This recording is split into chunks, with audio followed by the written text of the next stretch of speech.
This podcast is sponsored by AXA Farm Insurance. AXA offers tailored cover to fit your unique needs, whether it's public liability or protection for your family home, outbuildings or farm vehicles. Based in Athlone, the AXA Farm team of agri-specialists and regional managers work together to ensure you receive the seamless support you need. Switching to AXA is easy thanks to an innovative online service that enables you to quickly and easily find the best cover for your needs. For more information, head to axa.ie. AXA Insurance Stack is regulated by the Central Bank of Ireland. Thanks for listening, and we hope you enjoy the show.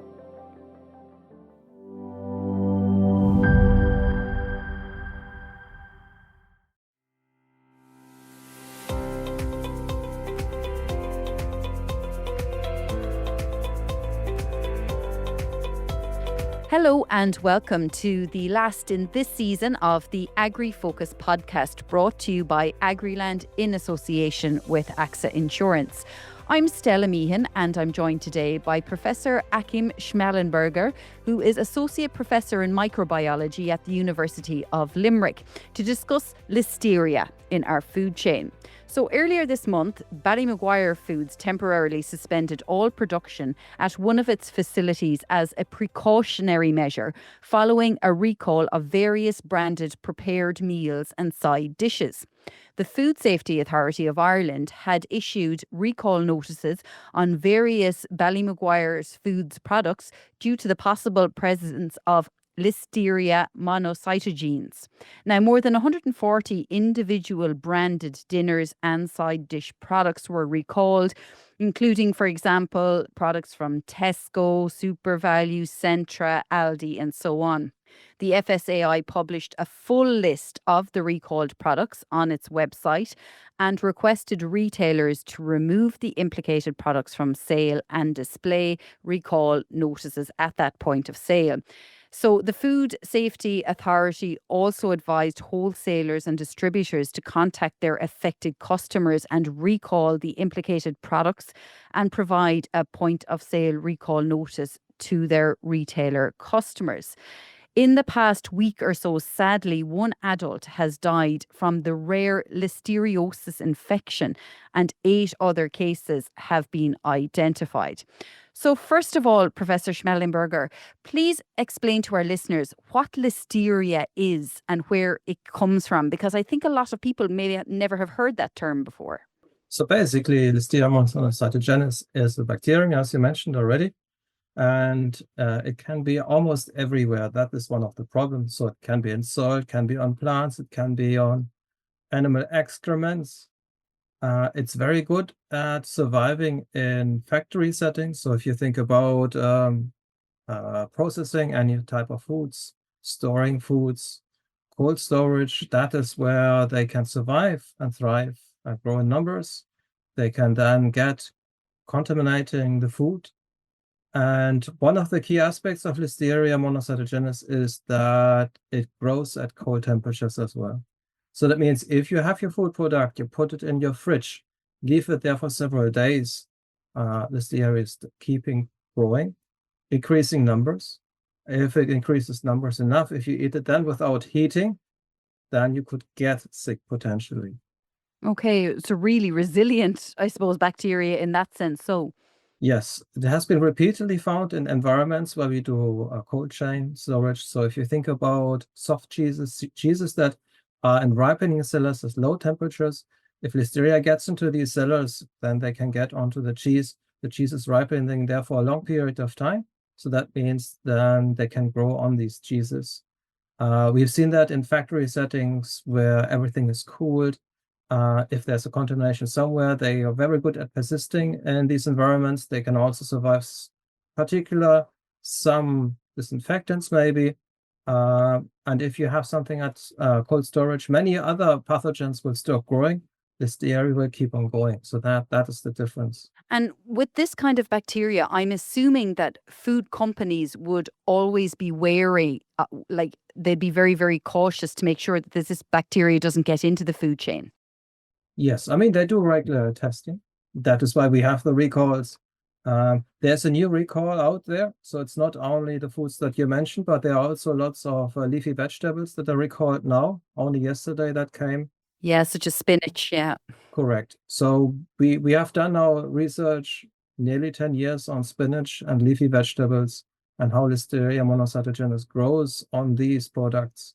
So we know that they're capable of growing it, and that is the risk. So to say that everyone is now has to be scared, I don't think that is the case, because people are really at risk are certain risk groups, and we call them the yuppies. So that is the young, the old, the pregnant, the immunocompromised. So if you remember that acronym, if you're one of these, then you should be more precautious, because that is where we have high rates of mortality. So if people of this risk group gets infected, so you need a relatively high dose of these bacteria, but if you consume that in relatively high doses, then they can become invasive and they spread through your internal organs into your brain and so forth. And that is why so many people die if they are infected in this risk group. If you're not in this risk group, then the likelihood of a serious infection is fairly low. And that is why we don't have that many cases. So if you think about all the cases of foodborne infectious diseases, Salmonella, Campylobacter, these are pathogen E. coli in Ireland is an issue. So these are the things that happen much more commonly, but people don't die that often from it. That is true. We've often heard of people having a very bad dose of salmonella poisoning from time to time, but they survive. Yeah, it's actually Campylobacter that is number one. Okay. On the bacterial side. And then actually, if you just want to pretend that you know a lot in terms of infectious diseases, you just go with the viruses, because actually in terms of food and water related, it might be actually viral disease. Otherwise, it's Campylobacter or Salmonella. And with the listeria and the infection then, which becomes known as listeriosis, I don't know if people have heard of this particular illness before. How might it display in people? All right, so that is a good question, but I don't want to go into details because it's a medical thing. So, yes, of course. But you can estimate that if you're not having invasive listeriosis, then it becomes a more mild flu-like gastroenteritis issue. And that will last a few days and it will disappear. And in most cases, people will not go to the GP. It will not be tested. And that means we don't know what it actually was, because several of these infectious diseases that are more having a mild cause, they're quite similar to each other. So only in rare occasions, they would actually isolate the pathogen and identify it. But if you're more seriously sick, then that, of course, is more likely than it will be identified. And so again, so if you go back to the risk groups, so these are the ones that might be then in a more difficult position.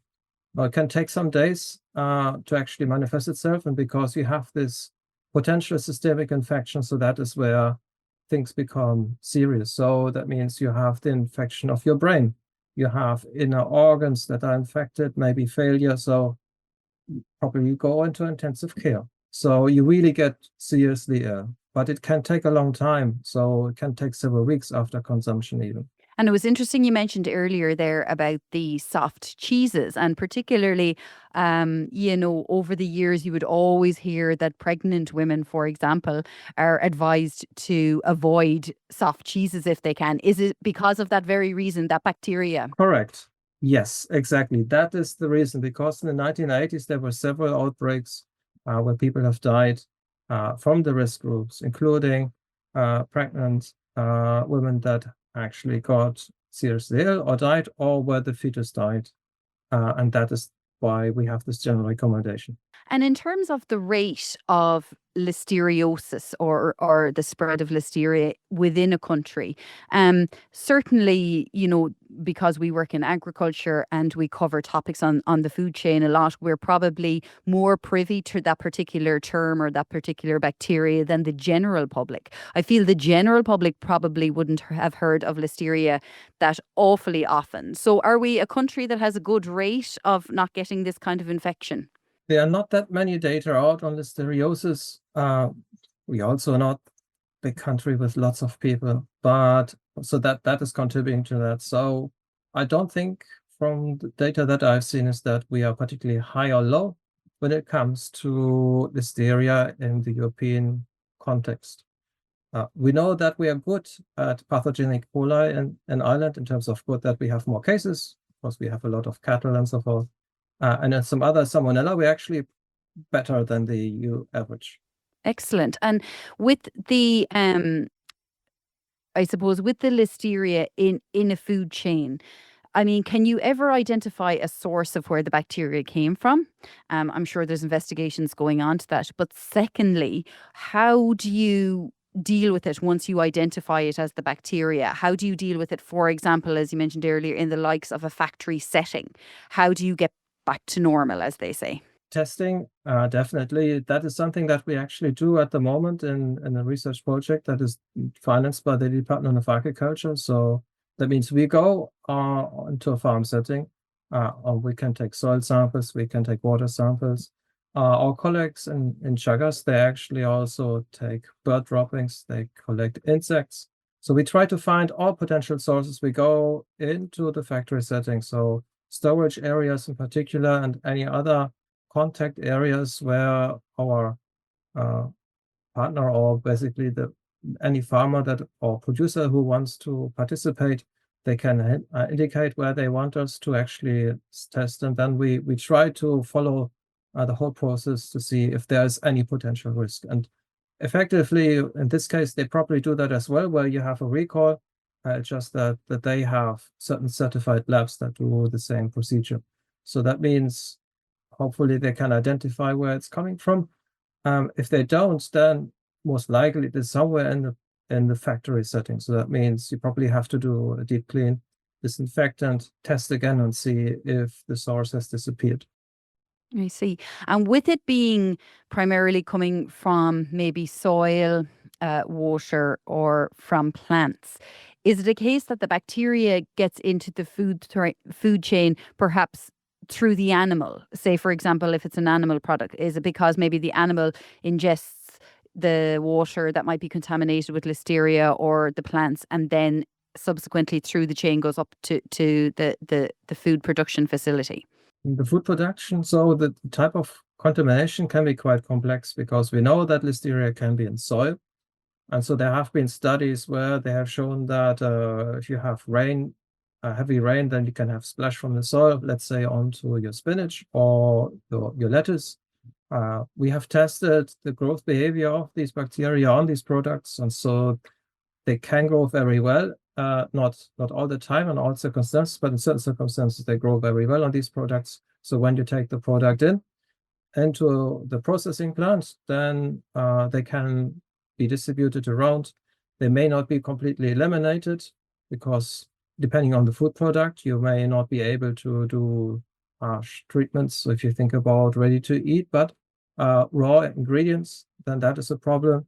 I mentioned, for instance, long-term storage. So milk can also be contaminated with Listeria. So what happens is that Listeria goes into the soil and it will be picked up. And there have been reports that it can actually end up in the milk. And so then it goes into the cheese making. If the cheese is made from raw milk, then that is how it's going through it. But it could also be that somebody is literally getting it from the shoes into the factory setting. So we have lots of different ways how we can introduce Listeria. We actually don't know enough about it. So that is why the Department of Agriculture is providing funding to narrow down the potential routes of entry. Very, very interesting. And even from speaking to you today, I know a lot more about Listeria than I previously did. But many people still don't know a lot about Listeria or listeriosis. And I found that when I went to the supermarket in recent days, while a lot of the shelves were empty, where they have removed, as a precaution, some products, there were other products from a different food facility still on the shelf. And I was more hesitant to pick those up now. And there were a number of other people in the supermarket aisle as well who were kind of looking, and they had heard it on the news, and they were wary about picking up other products as well, even though these other products were fine. So I think that people are a little afraid of what to do now. But I suppose, what advice would you give to people? I mean, it's clear now that if you're a relatively healthy person, and touch wood, thankfully I'm relatively healthy myself, that I should be okay anyway. So there's no need to essentially panic at the minute. Yes. So no panic is the first thing. Yes. If you're not in a risk group, the risk is low. If you're in one of the risk groups, then of course you want to pay more attention. So Listeria is not heat resistant. That means any food that you cook adequately will be, if there's any Listeria in it, it will be deactivated. So myself, I found out on Sunday, I think Sunday evening, that I ate potentially contaminated spinach on Saturday, but it was cooked. So that means there shouldn't be any issues around it. If you want to eat raw food or food that will not be cooked, then what I recommend is not to keep it long term in the fridge. So if you buy spinach tomorrow, just as an example, could be another product that you could eat raw, for instance, in a salad. Don't leave it in the fridge for a full week until it expires. What I recommend is to buy it, eat it. Okay. Don't leave it in the fridge for long, because even though it looks nice, if Listeria is on it, it can grow in the fridge. So that is the issue. Anything that is being heated should be safe, because it will heat the activation process. So the only thing that is left is really things that we eat after processing. So many of these ready meals, if you, for instance, have a ready salad, any food product that you buy prepared, and you want to eat it without heating, don't leave it there until the last day if you can help it. I mean, it should be still safe because of all the dates, but if you're extra concerned, what my recommendation is, if you want to buy, let's say, potato salad or coleslaw or whatever it is, and you want to eat that, it's processed, it's cold, eat it when you want it, and eat it straight away. Then you shorten the length, it stays in the fridge, and if there are any bacteria in it, they haven't had the chance to grow that much, and you should be safe. Absolutely. You said it can grow in the cool temperatures, but it doesn't like heat. Yes. So cooking is your friend when it comes to foodborne pathogens on many occasions. So this is one of them. Absolutely. And if anyone has products that are affected, you can get the entire list. The Food Safety Authority of Ireland makes it very clear about the names, the batch numbers, the best before dates of all of the products that are affected. And if you have them in your fridge or indeed in your freezer, some people forget the freezer. So if you have them in the freezer, they are just advising, just as a precaution, to take them out of your fridge, take them out of your freezer, and just dispose of them, just to be on the safe side. I think, as I said, they've tried to say this is precautionary. And as you said there, Professor, it is precautionary. It's just obviously very much trying to protect those who might be somewhat immunocompromised or vulnerable. And if they get symptoms, if someone who's maybe more in the vulnerable, the yuppie category that you mentioned there, if they start to maybe get symptoms, obviously seek medical advice or medical attention at that point. Correct. Yeah. The quicker, the better. So there is, of course, potentially a treatment. But because there's a risk of a systemic infection, that is why the mortality rate is so high. You want to act quickly. And yes, if you have anything frozen, there are only a few pathogens that don't like to be frozen. Listeria is not one of them. So if you freeze your product and defrost it, they survive. It's a resilient bug of a bacteria. Yeah. Yeah, but many foodborne pathogens do that. Many do that. Salmonella does that, pathogenic E. coli does that. So the majority of foodborne pathogens will survive freezing. And some of them survive low pH. You put acids on it. Some survive high pH, or low amount of water availability. So it's a maze in terms of who can do what. Absolutely. Well, Professor Achim Schmellenberger, thank you very much for joining us today on the AgriFocus podcast and for giving us a really in-depth explanation of what Listeria is and the infection that can ensue for vulnerable people. And as I mentioned earlier, if you have items that you are concerned about at home, in your fridge, in your freezer, just go on to the FSAI website and they have a full list of all of the products that are part of the recall for Listeria concerns. But that's all we have time for on this week's episode of Agri Focus, which brings the season of this podcast to an end for now. Thank you once again to our guest today, Professor Achim Schmallenberger. And please rate and review this podcast to ensure we can continue making informative podcasts for you, our audience. And please do share it with anyone you think might like to listen. Agri Focus is taking a short break this harvest season, but will return soon with a whole new season of interesting agri topics. Until then, goodbye and take care.